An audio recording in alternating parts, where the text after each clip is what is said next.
Freud's psychosexual stages of development. Freud proposed that psychological development in childhood takes place during 5 psychosexual stages: oral, anal, phallic, latency and genital. Sir, അപ്പോൾ പല പുസ്തകങ്ങളിലും 3 stages എന്നാണല്ലോ കാണാറുള്ളത്. അതെന്താ? പ്രധാനമായിട്ടും 3 stages ആണ്: ഓറലും, ഏനലും, ഫാലിക്കും. Okay, these are called psychosexual stages because each stage represents the fixation of libido or sexual drives or instincts on a different area of the body. As a person grows physically, certain areas of their body become important as source of potential frustration or pleasure or both. അപ്പോൾ ഒരു കുഞ്ഞ് വലുതായി വരുമ്പോൾ ശരീരത്തിന്റെ ചില ഭാഗങ്ങളിലെ മാറ്റങ്ങളൊക്കെ ഉണ്ടാകും. അപ്പൊ ചിലപ്പോൾ ആ ഭാഗങ്ങൾ ഒന്നെങ്കിൽ സുഖം തരുന്നതാകാം, അല്ലെങ്കിൽ ബുദ്ധിമുട്ടുണ്ടാക്കുന്നതാകാം, അല്ലെങ്കിൽ രണ്ടും കൂടിയിട്ടുള്ള ഒരു കലർന്നിട്ടുള്ള ഒരു സിറ്റുവേഷനായി മാറാം. അപ്പൊ ഇതിന്റെയൊക്കെ അടിസ്ഥാനത്തിൽ ഈ കുഞ്ഞിന്റെ വളർച്ച നടക്കുന്നു എന്നുള്ളതാണ് ഫ്രോയിഡ് പറയുന്നത്. Freud believed that life was built around tension and pleasure. Freud also believed that all tension was due to the built up libido, the sexual energy or the psychic energy, and that all pleasure came from its discharge. ഈ libido എവിടെയും release ചെയ്യുമ്പോഴാണ് അതിന്റെ pleasure വരുന്നത്. In describing human personality development as psychosexual, Freud meant to convey that what develops is the way in which sexual energy of the id accumulates and is discharged as we mature biologically.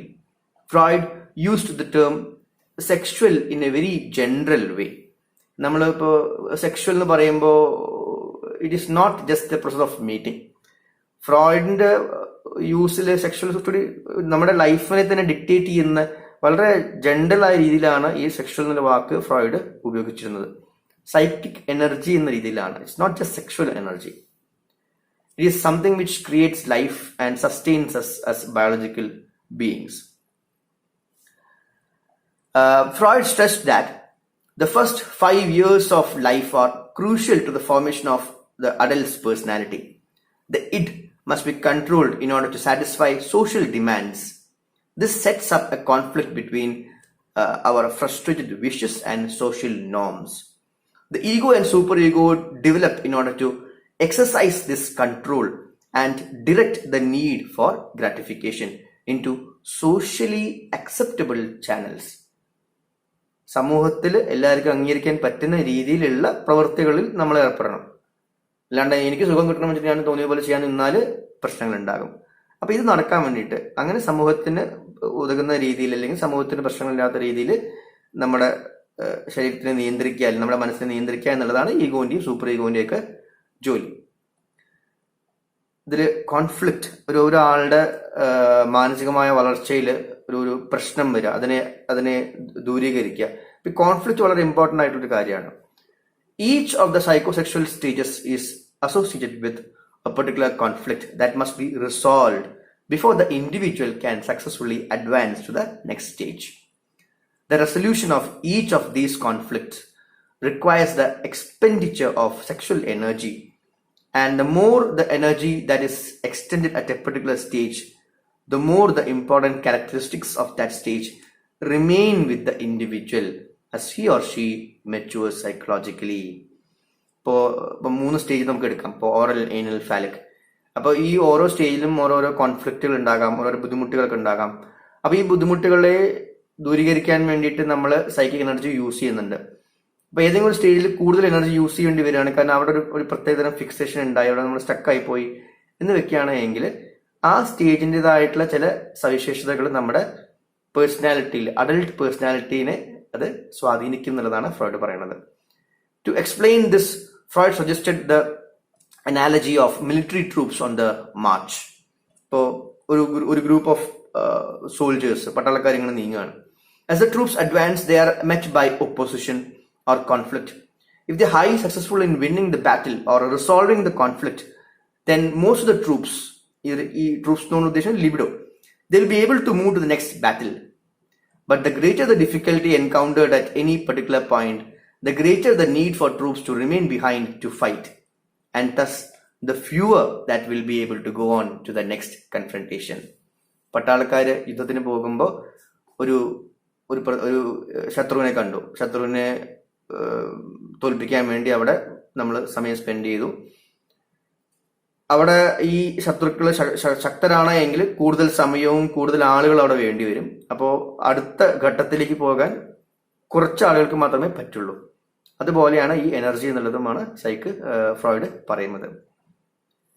Some people do not seem to be able to leave one stage and they proceed on to the next.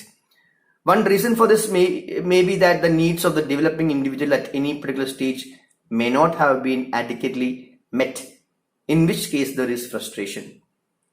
Or possibly the person's needs may have also been well satisfied, that he or she is reluctant to leave the psychological benefits of a particular stage in which there is over indulgence. നമ്മൾ പലപ്പോഴും പറയാറില്ലേ, ഞാൻ കുട്ടിക്കാലം ഓർത്ത് പോവുകയാണ്, കാരണം കുട്ടിക്കാലത്ത് ഒരുപാട് ഹാപ്പിനെസ് ഉണ്ടായിരുന്നു, സന്തോഷമായിരുന്നു, തിരിച്ചു പോകാൻ പറ്റില്ല, കാരണം അത് നല്ല സ്റ്റേജ് ആയിരുന്നു. ഇപ്പോൾ അതുപോലത്തെ ഹാപ്പിനെസ് കിട്ടുന്നുണ്ടാവില്ല. അപ്പോൾ ഒരുതരം ഫിക്സേഷൻ ആണ്. നമ്മുടെ you are fixed with your earlier stage because you are happy, you got a lot of pleasure and you are unwilling to let go of it. Both frustration and overindulgence may lead to what psychoanalysts call fixation at a particular psychosexual stage. Fixation refers to the theoretical notion that a portion of the individual's libido has been permanently invested in a particular stage of his development. ഇനി എന്തൊക്കെയാ സ്റ്റേജുകൾ? Oral stage. അപ്പോൾ ജനിച്ചത് മുതൽക്ക് 1 വർഷം പ്രായം വരെ, birth to 1 year. In the first stage of personality development, the libido is centered in the baby's mouth. It gets much satisfaction from putting all sorts of things in its mouth to satisfy the libido, which at this stage in life are oral or mouth oriented, such as sucking, biting, then breastfeeding. അപ്പോൾ കുഞ്ഞ് എല്ലാം വായ കേന്ദ്രീകൃതമാണ് ഈ കുഞ്ഞിന്റെ സുഖം കിട്ടുന്ന അനുഭവങ്ങളെല്ലാം. ഭക്ഷണം കഴിക്കുക, കണ്ടതൊക്കെ കടിക്കുക, ഓരോ പേന കിട്ടുക, വായിടുക, എല്ലാം ഈ കുട്ടിയുടെ വായയുടെ കേന്ദ്രീകൃതമാണ്. Freud said oral stimulation could lead to an oral fixation in later life. We see oral personalities. അപ്പോൾ ഫ്രോയിഡിന്റെ അഭിപ്രായത്തിൽ ഒരു ഓറൽ പേഴ്സണാലിറ്റി, എന്താണ് ഈ oral personality? These are people who engage in nail biting. They are finger chewers, or they put pen in their mouth and then they chew. ചിലരുടെയൊക്കെ പേന വാങ്ങി നോക്കിയാൽ മനസ്സിലാവും, അതിനെ അറ്റൊക്കെ കടിച്ച് ശരിക്കും പൊളിച്ചു വെച്ചിട്ടുണ്ടാവും. They are thumb suckers. Then some of them are involved in smoking or drinking. So these are all oral personalities according to Freud. So they engage in these activities when they are under stress. Tension വരുമ്പോൾ പേന കടിയോട് കടിയും, പരീക്ഷ എഴുതുമ്പോൾ അതിങ്ങനെ കടിച്ചുകൊണ്ടിരിക്കും. So these are all oral personalities, but because they are fixated in that particular stage. അടുത്ത stage എന്താണ്? anal stage ആണ്. അപ്പോൾ ഫ്രം 1 year to 3 years, അപ്പോൾ ഒരു വയസ്സ് മുതൽ 3 വയസ്സ് വരെ ഏകദേശം. ഇതിങ്ങനെ റിജിഡ് ആയിട്ടുള്ള ഒരു വർഷക്കണക്കല്ല, ഒരു ഏകദേശ കണക്കാണ് പറയുന്നത്. അപ്പോൾ ഒരു വയസ്സ് പ്രായമുള്ള കുട്ടി മുതൽ 3 വയസ്സ് വരെ. അപ്പൊ നമ്മൾ ചിലർക്കെങ്കിലും പിശുക്ക് കുറച്ചധികം ഉള്ളവരായിരിക്കാം, അല്ലെങ്കിൽ നമ്മൾ ഉപയോഗിക്കാറുള്ള വസ്തുക്കളൊക്കെ വിട്ടുകൊടുക്കാനും അല്ലെങ്കിൽ അതിൽ കുറച്ച് വൈമുഖ്യം ഉണ്ടാവാം, കാര്യങ്ങൾ തുറന്ന് പറയാനും ഒക്കെ ബുദ്ധിമുട്ടുള്ള ആൾക്കാരൊക്കെ ഉണ്ടാകാം. ഇതൊരുതരം ഫിക്സേഷൻ ആണെന്നുള്ളതാണ് ഫ്രോയിഡ് പറയുന്നത്. ഇങ്ങനെ കുറച്ചധികം റിജിഡ് ആയിട്ടുള്ള അല്ലെങ്കിൽ അങ്ങനെയുള്ള പേഴ്സണാലിറ്റീസിനെയാണ് ഏനൽ റിട്ടൻറ്റീവ് എന്ന് ഫ്രോയിഡ് പേരിട്ട് വിളിക്കുന്നത്. ചിലരായിട്ട് വളരെ ലാവിഷ് ആയിരിക്കാം, അവരുടെ കയ്യിലുള്ള എല്ലാ സാധനങ്ങളും എളുപ്പത്തിൽ എടുത്തു കൊടുക്കും. They will give you all the help they want, they give they money, they belongings. ഓ കാശ് വേണോ, എടുത്തോ, ഓ ഇത് എടുത്തോ, ഓ എപ്പോ ഞാൻ റെഡി, ഏത് പാതിരാത്രിക്ക് വിളിച്ചു ഞാൻ ready. These are people who are very open in the way they do things, but they might also be very disorganized. അവരുടെ റൂമൊക്കെ ആകെ വാരിയിട്ടുണ്ടാവും, തീരെ ഒരു ചിട്ടയൊന്നുമില്ല. അവരെല്ലാത്തിലും ഇങ്ങനെ വളരെ വളരെ കാഷ്വൽ ആണ്. They might be untidy. അപ്പൊ ഇതൊക്കെ ഒത്തു വന്നിട്ടുള്ള ഒരു പേഴ്സണാലിറ്റി, ഇതിനെയാണ് ഫ്രോയിഡ് പറയുന്നത് ഏനൽ എക്സ്പൾസീവ് പേഴ്സണാലിറ്റി എന്നുള്ളത്. These observations were made by Freud based on potty training of young kids. The libido shifts to the anal zone at this stage, and the child gets the most pleasure from defecating.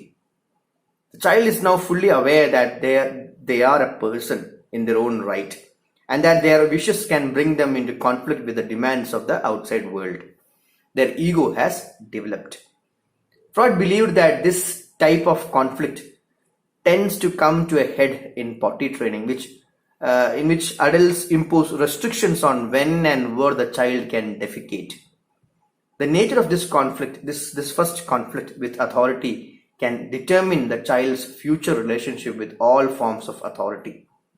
ഇപ്പൊ ചെറിയ കുട്ടികളുള്ള വീട്ടിൽ പോയാൽ നിങ്ങൾക്ക് കാണാൻ പറ്റും, shit, defecation ഒരു പ്രധാന പ്രശ്നമായിരിക്കും. Children are slowly beginning to understand that they have to manage their shit. They cannot shit anywhere as they pleased. This creates conflict with parental authority. Certain parents do not bother about where their kids shit. These kids hence miss out on some valuable learning experience of not to throw their shit around, and also about personal boundaries. Eventually they will learn. But they underwent a very liberal potty training. അത് എൻ്റെ കൊച്ചല്ലേ, അവൻ എവിടെയെങ്കിലും പറമ്പിലൊക്കെ അവിടെ പോയി ഇരുന്നിട്ട് അവൻ കാര്യം സാധിക്കട്ടെ, അതിനെന്താ, നിങ്ങൾക്കെന്താ. അപ്പൊ ഈ ഒരു കാലഘട്ടത്തിൽ കുട്ടി പഠിക്കേണ്ടതായിട്ടുള്ള ചില വേർതിരിവുകൾ കുട്ടി പലപ്പോഴും പഠിച്ചോളുന്നില്ല. And since the child was not trained properly, there is a fixation. They are the ones who turn out to be anal expulsive. കാരണം അവർക്ക് ആ ബൗണ്ടറീസ് മനസ്സിലാക്കാൻ സമയം കൂടുതലെടുത്തു. A lot of time was put into it. On the other hand, some parents are very strict. They put a lot of pressure on their child. Harsh potty training can lead to conflict with authority. Parents in the case of the child and കുട്ടിയുടെ കേസിൽ പാരൻസുമായിട്ട് ഒരു conflict വരികയാണ്. കുട്ടി വലുതായാലോ അതോറിറ്റിയുമായിട്ട്, നിയമങ്ങളുമായിട്ട്, അല്ലെങ്കിൽ അവനെക്കാട്ടിലും മുകളിലുള്ള അല്ലെങ്കിൽ എന്തെങ്കിലും അധികാരത്തിൽ മുകളിലുള്ള ആളുകൾക്കായിട്ട് കോൺഫ്ലിക്റ്റ് ഉണ്ടാവാനുള്ള ചാൻസ് ഉണ്ട്. The parents insist the child does his thing by placing him on the commode. കുട്ടിക്ക് ഒന്നും വരുന്നില്ല, പക്ഷെ പാരന്റ് പറയുന്നത് ഇത് ചെയ്തിട്ട് ഇവിടുന്ന് പോയാൽ മതി എന്ന്. കൂടുതൽ ടെൻഷൻ. ഇനി ഇപ്പോ എന്തെങ്കിലും ഉണ്ടെങ്കിൽ തന്നെ കുട്ടി അത് പിടിച്ചു നിർത്തും. എന്താ, അപ്പൊ അത്രയും നേരം ഈ അമ്മയുടെ ടെൻഷൻ കാണാൻ പറ്റും. അപ്പൊ കുട്ടിക്ക് നല്ലൊരു രസമാണാവോ, ഇത് ഞാൻ കാര്യം സാധിച്ചിട്ടില്ല എങ്കിൽ അമ്മയ്ക്ക് ടെൻഷൻ കിട്ടുന്നുണ്ട്. So he getting a lot of pleasure out of seeing this. The child who sees that he can torment his parents by refusing to defecate is getting fixated in this particular stage. ഒരാഴ്ചയോളമൊക്കെ ചിലപ്പോൾ ഈ കുട്ടി ഇത് പിടിച്ചെടുത്താൻ പറ്റുന്ന കുട്ടികളൊക്കെ ഉണ്ട്. They can retain their performance for a long time, but they know that they should not throw their shit everywhere, unlike the previous case. But as they derive pleasure by retaining their shit, a fixation happens. Such personality types are known as anal retentive. This experience makes these kids stubborn, rigid ആയിട്ടുള്ള അങ്ങനെ കാര്യങ്ങൾ അങ്ങനെ വിട്ടുകൊടുക്കാൻ പറ്റാത്ത personality types ഇങ്ങനെ ഉണ്ടാകുന്നു എന്നുള്ളതാണ് Freud പറയുന്നത്. Now the next stage is the phallic stage. Phallic stage begins from the age 3 to 6 years. ഇതിലൊക്കെ മാറ്റങ്ങൾ ഉണ്ടായിട്ടുണ്ട്. പല സൈക്കോളജിസ്റ്റുകളും പല സൈക്കാട്രിസ്റ്റുകളും ഇതൊക്കെ മാറ്റി പറഞ്ഞിട്ടുണ്ട്. ഫ്രോയിഡിന്റെ തിയറികളാണ്. ഇതെല്ലാം ശരിയാണോ എന്ന് ചോദിച്ചാൽ അല്ലായിരിക്കാം. അത് തെളിയിക്കാൻ തൽക്കാലം നമുക്ക് നിർവാഹമില്ല. കാരണം ഫ്രോയിഡിന്റെ പല തിയറികളും തെറ്റാണെന്നാണ് പിന്നീട് തെളിഞ്ഞിട്ടുള്ളത്. നമ്മളിപ്പോൾ ചെയ്യുന്നത് ഫ്രോയിഡ് ഉപയോഗിച്ചിട്ടുള്ള ഫ്രോയിഡിന്റെ മോഡൽസ് നമ്മൾ പഠിക്കുകയാണ്, അത്രയേ ഉള്ളൂ. ഇത് ഇങ്ങനെ തന്നെയാണോ സാറേ, അപ്പൊ ഞാനിങ്ങനെ ഭയങ്കര പിശുക്കാണ്, അപ്പൊ ഞാനൊരു ഏനിൽ റിട്ടൻറ്റീവ് അല്ല, ആയിരിക്കാം അല്ലെങ്കിൽ അല്ലായിരിക്കാം. We really can say. So don't worry about, don't compare people, but then just be aware of these terms. Phallic stage. About in this stage, sensitivity now becomes concentrated in the genitals, and masturbation becomes a new source of pleasure. 3 to 6 years, how can a child masturbate? That might not be possible, but then the child is understanding that there are anatomical differences between sexes. Now the child begins to understand that the boys have a penis, the girls don't.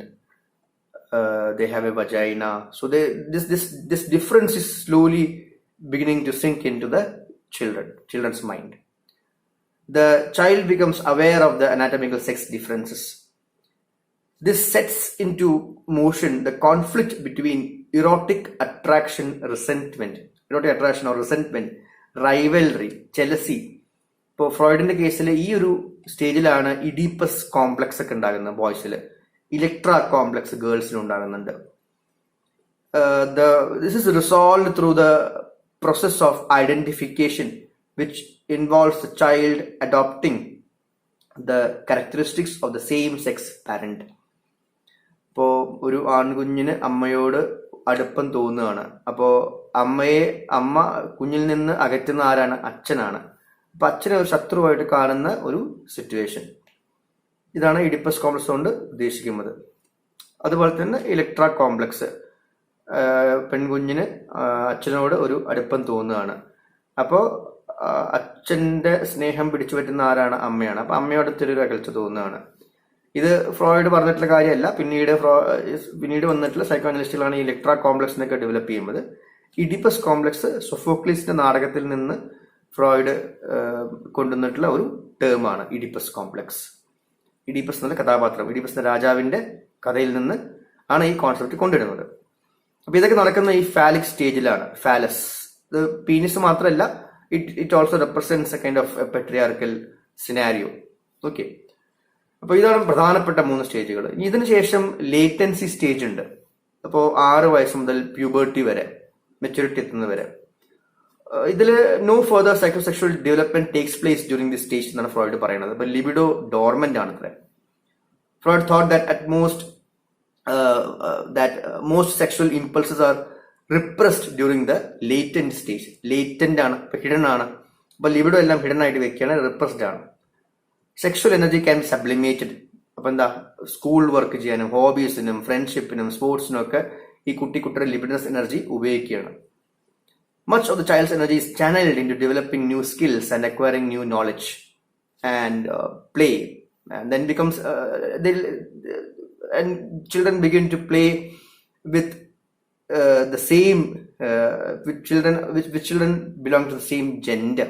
ആൺകുട്ടികളുടെ കൂടെ കളിക്കാനും ഇടപഴകാനൊക്കെ തുടങ്ങുന്നു, പെൺകുട്ടികളുടെ കൂടെ. അപ്പൊ ആ ഒരു വേർതിരിവൊക്കെ ഉണ്ടാകുന്ന സ്റ്റേജാണ്. Then comes the genital stage, puberty to adult. This is the last stage of Freud's psychosexual theory of personality development and begins in puberty. It is a time of adolescent sexual experimentation, the successful resolution of which is settling down in a loving one-to-one relationship with another person in our 20s. You're trying to find a partner with whom you can share your affection. അതാണ് genital stage കൊണ്ട് ഉദ്ദേശിക്കുന്നത്. Sexual instincts are directed to heterosexual pleasure എന്നാണ് Freud പറയുന്നത്. അതുകൊണ്ട് തന്നെ homosexual ആക്ടിവിറ്റീസിനെ കുറിച്ചോ അല്ലെങ്കിൽ homosexual ലവിനെ കുറിച്ചോ ഒന്നും ഫ്രോയിഡ് പറയുന്നില്ല. ഇതൊരു പ്രശ്നമാണ്, ഇതൊക്കെ പിന്നീട് തെറ്റാണെന്നൊക്കെ തെളിയിക്കപ്പെടുന്നുണ്ട്. ഫ്രോയിഡിന്റെ കോൺസെപ്റ്റിൽ ഹെറ്ററോസെക്ഷൽ പ്ലഷർ ആണ് ഇവിടെ വർക്ക് ചെയ്യുന്നത്. So sexual instinct is directed to heterosexual pleasure rather than self-pleasure like during the phallic stage. For Freud, the proper outlet of the sexual instinct in adults was through heterosexual intercourse. Fixation and conflict may prevent this, with the consequence that sexual perversions may develop. For example, fixation on the oral stage may result in a person gaining sexual pleasure primarily from kissing people, അല്ലെങ്കിൽ through engaging in activities like smoking or drinking. ഇതൊക്കെയാണ് ഫ്രോയിഡിന്റെ psychosexual ഡെവലപ്മെന്റിന്റെ ഒരു GIST. Is Freudian psychology supported by evidence? Freud's theory is good at explaining but not at predicting behavior. സയൻസിന്റെ ഒരു പ്രധാനപ്പെട്ട ജോലി എന്ന് പറയുന്നത് ഇന്ന കാര്യങ്ങൾ ഇങ്ങനെയാണ് എങ്കിൽ അടുത്തത് ഇങ്ങനെ സംഭവിക്കാം എന്ന് പ്രിഡിക്റ്റ് ചെയ്യാൻ പറ്റണം. അത് നടന്നോണമെന്നില്ല. എക്സ്പ്ലെയിൻ ചെയ്യാൻ പറ്റും, ഇതിങ്ങനെയൊക്കെ ആയിരിക്കാം എന്നൊക്കെ എക്സ്പ്ലെയിൻ ചെയ്യാൻ പറ്റും. അതുകൊണ്ട് തന്നെ അൺറിലയബിൾ ആണെന്നാണ് ഫ്രോയിഡിന്റെ തിയറിയെ കുറിച്ച് പറയുന്നത്. It can neither be proved true or refuted. ഇപ്പോൾ libido is difficult to test. Libido നമുക്ക് ടെസ്റ്റ് ചെയ്യാൻ പറ്റുമോ? ഇത് ഉണ്ടെന്ന് എക്സ്പ്ലെയിൻ ചെയ്യുന്നുണ്ട്, പക്ഷെ ഇത് തെറ്റാണോ അല്ലെങ്കിൽ ഇത് ഉണ്ടോ ഇല്ലയോ തെളിയിക്കാനൊന്നും പറ്റിക്കോണമെന്നില്ല. ഒരു തിയറിയാണ്, അത്രയേ ഉള്ളൂ. It cannot be measured objectively. അതുകൊണ്ട് തന്നെ ഫ്രോയിഡിന്റെ തിയറികളൊക്കെ ഹൈലി അൺസയന്റിഫിക് ആണ് എന്നുള്ളത് ഒരു ക്രിട്ടിക്കൽ വ്യൂ ഉണ്ട്. Freud may also have shown research bias in his interpretations. He may have only paid attention to information which supported his theories. അതുകൊണ്ടല്ലോ നമ്മളിപ്പോൾ ലാബിൽ പോയിട്ട് experiment ചെയ്യുമ്പോൾ നമുക്കൊരു ഉത്തരം കിട്ടണം. അപ്പോൾ ആ ഉത്തരം കിട്ടേണ്ട എവിഡൻസ് മാത്രം നമ്മൾ സെലക്റ്റീവായിട്ട് ചൂസ് ചെയ്തിട്ട് ഇതാ ഇന്ന എവിഡൻസ് പ്രകാരം ഇത് കിട്ടുന്നുണ്ട്, അപ്പോൾ ബാക്കിയുള്ളതൊക്കെയോ. അപ്പോൾ അങ്ങനത്തെ ഒരു പ്രശ്നം കൂടി ഫ്രോയിഡിന്റെ തിയറികൾ ഉണ്ട് എന്നുള്ളതും ഒരു ക്രിറ്റിസിസമാണ്. So that is it.